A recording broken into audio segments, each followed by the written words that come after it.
হাজার হাজার মানুষের বিশ্বাস ও আস্থার অপর নাম হলো নিস্তারিণী কালী মায়ের মন্দির। এই মন্দির প্রতিষ্ঠার পিছনেও আছে এক রোমাঞ্চকর কাহিনী। এই ভিডিওয় থাকবে মন্দিরের সমস্ত ইতিহাস, এছাড়াও থাকবে কী করে আসবেন এখানে, কখন খোলা থাকে এই মন্দির, পুজো দেওয়ার কী নিয়ম আছে, সব কিছু। একটাই অনুরোধ আপনার কাছে, ভিডিওটি সম্পূর্ণ দেখবেন আর ভালো লাগলে অবশ্যই লাইক ও কমেন্ট করবেন, সাথে চ্যানেলটি সাবস্ক্রাইব করে পাশে থাকবেন। চলুন ভিডিওটি শুরু করি। হাওড়া স্টেশন থেকে দুপুর 3:05 হাওড়া বর্ধমান লোকাল ধরে চলে এসেছি শেওড়াফুলি জংশন। এখন ঘড়িতে বাজে দুপুর 3:40। এখান থেকে যাব আজকের গন্তব্য 198 বছরের পুরনো নিস্তারিণী কালী মন্দির। এখন আমি দাঁড়িয়ে আছি 4 নম্বর প্ল্যাটফর্মে। প্রথমে এই ওভারব্রিজ ধরে 6 নম্বর প্ল্যাটফর্মের বাইরে যেতে হবে। চলুন যাই। 6 নম্বর প্ল্যাটফর্মের বাইরে দেখবেন সারাদিনই নানা রকম সবজি বিক্রি হচ্ছে। আমি এখন পাশের এই রাস্তাটা ধরে যাব। এই রাস্তাটা ধরে 1 মিনিট হেঁটে এলেই 3 মাথার মোড় পড়বে। এখান থেকে বাঁ দিকে ঘুরে সামনে কয়েক পা হাঁটলেই পেয়ে যাবেন মায়ের মন্দির। দেখুন চলে এসেছি মায়ের মন্দিরে মেন গেটের সামনে। চলুন ভিতরে যাই। একটা কথা বলতে হয়, এই মূল ফটকটি খুবই সুন্দর। মন্দিরের ভিতরে জায়গা যথেষ্ট বড়, কিন্তু বেশিরভাগ জায়গা জুড়েই রয়েছে অনেকগুলি দোকান। চলুন মূল মন্দিরে যাই। এখন ঘড়িতে বাজে বিকেল 4টে, কিন্তু সমস্যা হলো মূল মন্দির বন্ধ।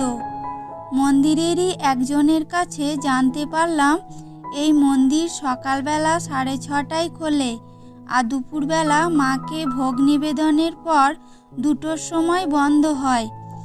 আবার বিকেলবেলা 5টার সময় খোলে এবং সন্ধে 7:30টায় সন্ধ্যা আরতি শেষ হওয়ার পর বন্ধ হয়। এখন সমস্যা হলো মন্দির খুলতে প্রায় 1 ঘন্টা। এই 1 ঘন্টা কি করব, তাই ওনার কাছে এই মন্দিরের ইতিহাস জানলাম। চলুন আপনাকেও বলি এই মন্দিরের ইতিহাস। আজ থেকে প্রায় 200 বছর আগেকার ঘটনা। রাজা হরিশ্চন্দ্র রায় তার বড় রানীর হত্যার দায় অভিযুক্ত হন। তখন রাজা মনের দুঃখে ও অনুশোচনায় সব কিছু ছেড়ে জঙ্গলে চলে যান আত্মহত্যা করার জন্য। কিন্তু কোনো এক দৈব বলে তার আত্মহত্যা করা হয়নি, আর সেই রাতে তিনি জঙ্গলে ঘুমিয়ে পড়েন। রাতে তিনি দেবী কালীর স্বপ্নাদেশ পান। তাকে দেবী বলেন যে পাথরের ওপর রাজা ঘুমিয়ে আছেন সেই পাথরেই মায়ের মূর্তি তৈরি করে গঙ্গার তীরে মন্দির গড়তে। মায়ের আদেশ মতো রাজা সেই পাথর নিজের রাজবাড়ি নিয়ে আসার ব্যবস্থা করেন। কিন্তু সেই পাথর থেকে মায়ের মূর্তি বানাবে কে? কয়েকদিনের মধ্যেই একজন ভাস্কর রাজার দরবারে উপস্থিত হন, আর তিনি রাজাকে জানান তিনি মায়ের আদেশে এখানে এসেছেন। রাজা আর দেরি না করে ভাস্করকে মূর্তি তৈরি করার অনুমতি দেন।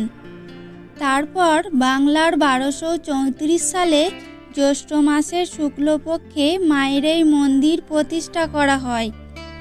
লোকবিশ্বাস, এই মন্দিরে যারা আসেন তারা সকলেই মায়ের আশীর্বাদে তাদের জীবনের সব দুঃখ ও যন্ত্রণা থেকে নিস্তার পান। তাই তো মাকে এখানে নিস্তারিণী মা বলা হয়। কথায় কথায় জানতে পারলাম মন্দিরের একদম পাশেই গঙ্গা। চলুন যাই, গঙ্গার পাড় থেকে একটু ঘুরে আসি। এখনও 5টা বাজতে দেরি আছে। জানেন, যারা শ্রাবণ মাসে শেওড়াফুলি হয়ে তারকেশ্বর যান তারা সকলেই এই গঙ্গার ঘাটেই স্নান করে এখান থেকেই জল ভরে বাবার কাছে যান। দেখুন জল নিয়ে যাওয়ার জন্য কত রকমের ঘটি বিক্রি হচ্ছে। আসলে এখন তো চৈত্র মাস, আর চৈত্র মাসেও অনেকে বাবা তারকেশ্বরের মাথায় জল ঢালতে যান। গঙ্গার ওই পাড়টা হলো ব্যারাকপুর। যারা কলকাতার দিক থেকে আসবেন ভাবছেন তারা ব্যারাকপুর ফেরিঘাট হয়ে আসতে পারেন। এখানে নিয়মিত লঞ্চ সার্ভিস রয়েছে। চলুন এবার মন্দিরে যাই, এতক্ষণে মায়ের মন্দির খুলে যাবে। দেখুন মায়ের মন্দির খুলছে। এই যে বাসনপত্র দেখছেন, এগুলিতেই মায়ের নিত্যভোগ হয়।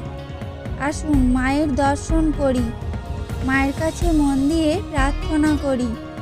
এখানে মা দক্ষিণা কালী। শোনা যায় দক্ষিণেশ্বর মন্দির প্রতিষ্ঠার আগে রানী রাসমণি গঙ্গার পথে এই মন্দির দর্শন করতে এসেছিলেন। কেমন লাগলো মায়ের এই মন্দির অবশ্যই কমেন্ট করে জানাবেন। আজ এতটুকুই, ভালো থাকবেন, নমস্কার।